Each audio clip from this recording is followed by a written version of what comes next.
Hey everyone, welcome to another episode of Table Talk. I'm your host, Jake Combs, and today we're taking a look at Spaceline Divide and Conquer from the folks over at Solis Game Studio.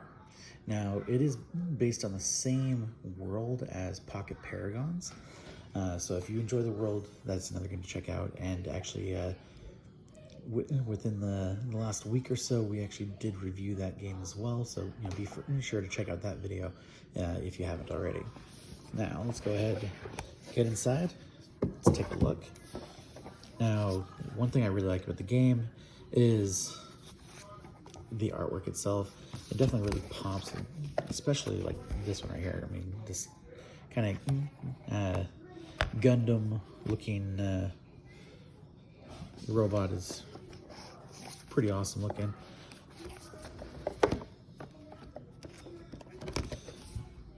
So each one of these kind of is done for each of the main factions.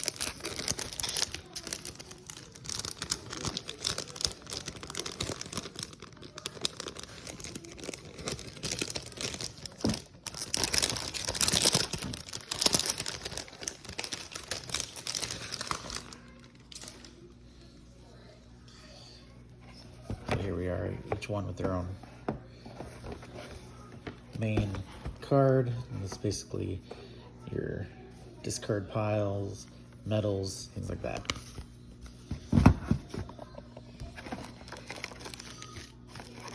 So they always give extra bags more than I ever use. I always like to keep the cards still kind of contained in a single deck.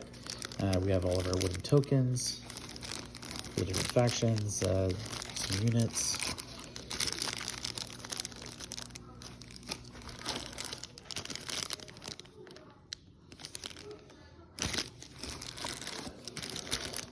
Medals right there. And then we have our big text tokens as well. Now, in this deluxe edition, it does come with, if I can get it out, a solo mode. So this is actually an AI deck that you can play against.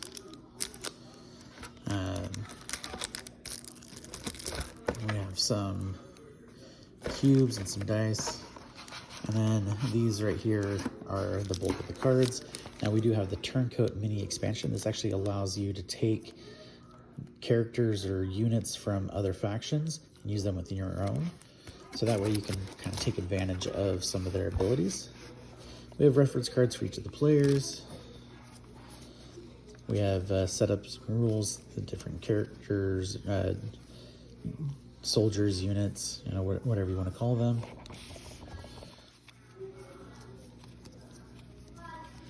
And each one kind of fits the same theme of their army as a whole.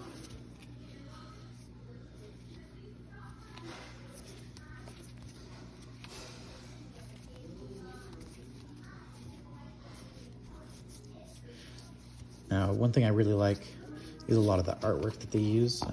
Definitely very creative. It kind of wants me to look out and see if they have other stuff for this world that would be equally as enticing. There's all kinds of cool creatures and monsters and robots, and this world seems to be a collection of some of my favorite things from different genres overall. Now, the game itself is played where you have the planning stage, where you can like discard or use some basic abilities or deploy more units. Then you actually do your battle round, and then from there you determine who gets different medals, and then you do your cleanup, which basically all kind of energy cards or X cards get flipped face up, and then essentially the commander token, which is that lion head piece, basically passes to the next player. Overall, the combat itself I found to be actually quite engaging and a lot more strategy involved than I expected. I mean, it looks quite simple just at a glance, but found that we basically were like layering kind of our attacks and our plans, and the fact that you have different abilities for some of these cards where if you discard them early, you actually use those abilities and it can actually help improve your chances. Where most games, you get rid of a character, that's going to make things more difficult for you. And so with these, you have a lot more flexibility in how you play. It's not as defined or rigid as games that like this that I would expect to be. But overall, we actually had a great time with this. I really like the look of this world itself, and I'm hoping that maybe they do some like comic books, or I think it could actually do really well as like maybe like an animated series of some sort, and would be worth checking out there. Overall, we had a great time, a lot of fun blowing each other up and tackling each other. Now, I did not get to try the solo mode, but the fact that it comes with that ability is really cool. I really like the turncoat feature as well that comes with this, because there's a lot of units that I like from the other teams that I found myself wanting to use after I saw them being used against me. And so, adding that dynamic to it definitely adds to the not just the complexity, but I would say the overall enjoyment factor. So the game was a lot of fun. I definitely think that if you like, kind of, I